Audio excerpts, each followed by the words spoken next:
In case your portable audio budget does not match the new Shure $1,999 KSE-1200, here is a more accessible alternative, the $33 Tunai Drum. These headphones came on my horizon thanks to a Kickstarter campaign that he made them work at a price as low as $9 for the first sponsors.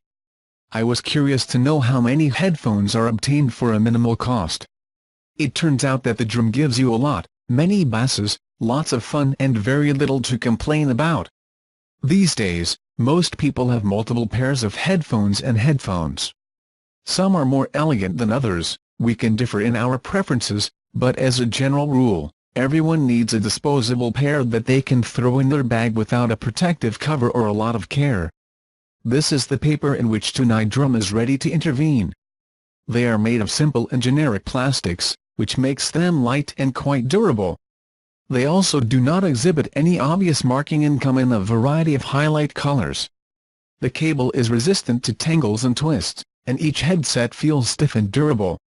The cable does not weigh these headphones at all, which allows an uncomplicated experience when using them.